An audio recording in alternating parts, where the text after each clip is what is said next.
जब से हम इंसानों ने अंतरिक्ष की गहराइयों को बारीकी से जानना शुरू किया है, तब से इंसानों का इंटरेस्ट और भी ज्यादा बढ़ता गया है। हबल टेलीस्कोप ने जब अंतरिक्ष में कदम रखा, इसने फिजिकली तो नहीं पर आंखों के जरिए हजारों लाखों लाइट ईयर्स का सफर करवाया। यही नहीं, कई लाइट ईयर्स दूर स्थित तारों और ग्रहों का दर्शन करवाया। वैज्ञानिकों की स्टडी के अनुसार अभी तक खोजे गए ग्रहों में से कई ग्रह तो इंसानों के लिए रहने लायक हैं, लेकिन ये ग्रह इतनी ज्यादा दूरी पर स्थित हैं, जहां पहुंचने में हजारों लाखों साल का समय लग जाएगा। इसका कारण है मौजूदा स्पेसक्राफ्ट की स्पीड को देखते हुए वहां पहुंच पाना नामुमकिन है। खैर, ऐसी टेक्नोलॉजी बनने में तो कई सालों का समय लगने वाला है, जिसकी वजह से अभी के लिए तो सौरमंडल से बाहर मौजूद ग्रहों पर जाने का सपना ही रहने वाला है। इस बात को धरती के मौजूदा सबसे अमीर इंसान एलोन मस्क ने पहले ही जान लिया। उनका मानना है कि जैसे एक एस्टेरॉइड के टकराने से पूरे के पूरे डायनासोर्स विलुप्त हो गए थे, वैसे ही भविष्य में अचानक से कोई एस्टेरॉइड आके पृथ्वी से टकरा सकता है, जिससे पूरी इंसानी सभ्यता ही विलुप्त हो सकती है। इसलिए अगर इंसानी वजूद को मिटने से बचाना है तो कुछ इंसानों को पृथ्वी से बाहर किसी दूसरे प्लेनेट पर बसाना बेहद जरूरी है। ऐसा नहीं है कि एलोन मस्क सिर्फ बोलते हैं और करते नहीं हैं। वो पहले इंसान को मंगल की धरती पर उतारने के लिए मिशन पर पूरे जोरों शोरों से काम कर रहे हैं। एलोन मस्क इस प्रोजेक्ट को लेकर काफी उत्सुक है। वो खुद इस प्रोजेक्ट को मॉनिटर कर रहे हैं ताकि कोई भी समस्या बीच में खड़ी ना हो। एलोन मस्क का सबसे बड़ा टारगेट है 2050 तक मंगल पर पूरी की पूरी इंसानी कॉलोनी बनाना। मतलब मंगल पर पूरा एक शहर होगा जहां इंसान जाके रह सकते हैं, अलग अलग एक्सपेरिमेंट्स करेंगे और सबसे महत्वपूर्ण बात, मंगल की परिस्थितियों को जानकर वहां कभी जीवन मौजूद था और क्या भविष्य में बड़े स्तर पर यहां इंसानों को बसाया जा सकता है या नहीं, इसकी स्टडी की जाएगी। वैसे भी सौरमंडल में मंगल के अलावा अभी फिलहाल दूसरा कोई प्लेनेट नहीं है जहां इंसानों की बस्ती बसाई जा सके। एलोन मस्क एक दो बार तो इंसानों को मंगल पर ले जाकर वापस ले आएंगे, लेकिन इनका असली सपना यानी कि मंगल पर बस्ती बसाना बहुत ज्यादा चुनौतीपूर्ण है। एक मानव रहित स्पेसक्राफ्ट को ही मार्स तक पहुंचने में हजारों करोड़ों का खर्चा लग जाता है। तो सोच कर देखो कि इंसानों को ले जाने वाले स्पेसक्राफ्ट में कितना खर्चा आ जाएगा। एक स्पेसक्राफ्ट भेजने में ही बिलियंस ऑफ डॉलर्स का खर्च लग जाता है।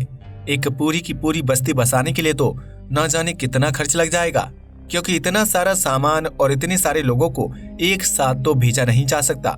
इतने सारे सामान और लोगों को पहुंचाने के लिए कई बार स्पेसक्राफ्ट को भेजना पड़ेगा। चलो एक बार को मान भी लेते हैं कि एलोन मस्क इतना सारा पैसा स्पेंड करने को तैयार हो जाते हैं, जो असलियत में सच है। एलोन मस्क इस प्रोजेक्ट के लिए पानी की तरह पैसा बहाने को तैयार बैठे हैं, लेकिन पैसे से बढ़कर एक समस्या है, वो है टाइम।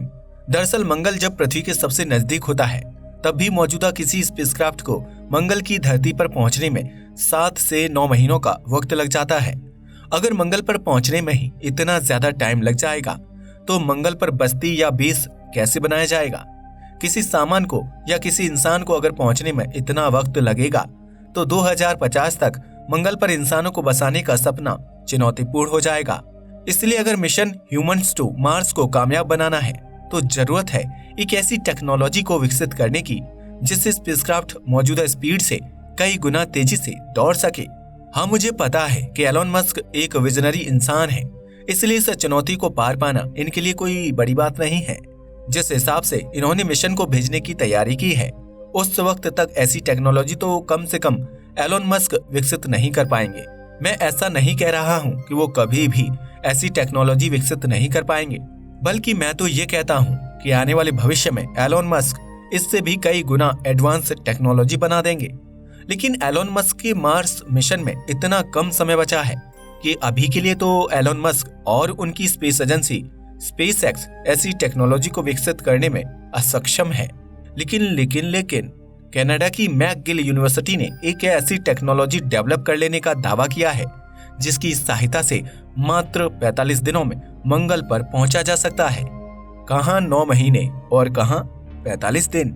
यूनिवर्सिटी के वैज्ञानिकों का तो ये तक कहना है कि इसी टेक्नोलॉजी को और ज्यादा विकसित करके इतनी ज्यादा स्पीड हासिल की जा सकती है कि सौरमंडल के बाकी ग्रहों पर और सौरमंडल के बाहर के ग्रहों पर भी जाया जा सकता है। इस टेक्नोलॉजी में लेजर थर्मल प्रोपल्शन सिस्टम का उपयोग किया जाता है। दोस्तों, हम जो गाड़ियां या कार्स चलाते हैं उस समय ईंधन के रूप में पेट्रोल या डीजल का उपयोग होता है। इसी तरह रॉकेट को भी किसी न किसी ईंधन की जरूरत तो पड़ती ही है। क्या आपको पता है कि रॉकेट में किस ईंधन का उपयोग होता है? नहीं मालूम? चलो मैं ही आपको बता देता हूँ। रॉकेट का इंजन चलाने के लिए हाइड्रोजन फ्यूल का इस्तेमाल किया जाता है।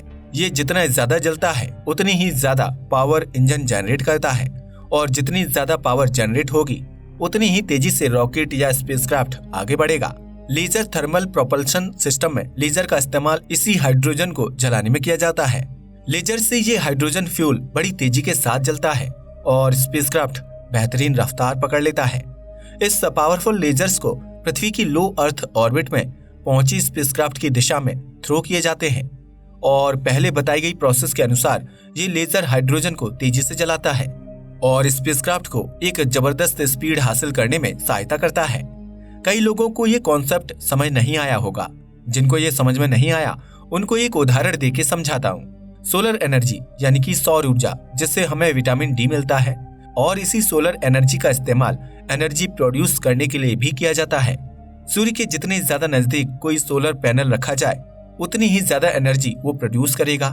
उसी तरह जितनी ज्यादा नजदीकी से लेजर लाइट छोड़ी जाएगी उतनी ही तेजी के साथ स्पेसक्राफ्ट आगे बढ़ेगा। अभी यूनिवर्सिटी ने सिर्फ इस टेक्नोलॉजी को विकसित करने का दावा किया है। इसे अभी तक आजमाया नहीं गया है। अगर सच में ये टेक्नोलॉजी सफल हो जाती है तो न सिर्फ मंगल पर इंसानी कॉलोनी बसाना आसान हो जाएगा, बल्कि सौरमंडल के बाकी प्लैनेट्स की ऑर्बिट में जाकर उन पर डीप रिसर्च करना भी आसान हो जाएगा। देखना बाकी होगा कि कब तक ये टेक्नोलॉजी पूरी तरह से सफल हो पाती है, क्योंकि नासा और चाइनीज स्पेस एजेंसी 2030 तक मंगल पर इंसान को भेजने की तैयारी कर रही है। यह टेक्नोलॉजी अगर 2025 या 26 तक फुल प्रूफ रेडी हो जाती है तो इन मिशंस को करने में भी बहुत आसानी होगी। आने वाले भविष्य में इंडिया भी इस टेक्नोलॉजी का इस्तेमाल कर पाएगा। ये टेक्नोलॉजी अंतरिक्ष में कई लाइट ईयर्स पर स्थित प्लैनेट्स की डीप स्टडी करने में और इन प्लैनेट्स पर हमें ले जाने में भी एक बहुत बड़ा रोल प्ले कर सकती है। दोस्तों, ये तो बस शुरुआत है। आगे इससे भी कई गुना एडवांस टेक्नोलॉजीज का विकसित होना बाकी है। तब तक बने रहिए रिसर्च टीवी इंडिया के साथ, क्योंकि हम लाते हैं स्पेस से जुड़ा बेस्ट नॉलेज। आप लेजर टेक्नोलॉजी के बारे में क्या सोचते हैं? और अगर आपके पास भी ऐसी टेक्नोलॉजी से चलने वाला स्पेसक्राफ्ट हो तो आप किस प्लैनेट या मून की सैर करना पसंद करेंगे? हमें कमेंट करके बताइएगा। आज के लिए बस इतना ही। वीडियो पसंद आया हो तो इसे लाइक और शेयर करें, साथ ही चैनल को भी सब्सक्राइब करें। जय हिंद दोस्तों।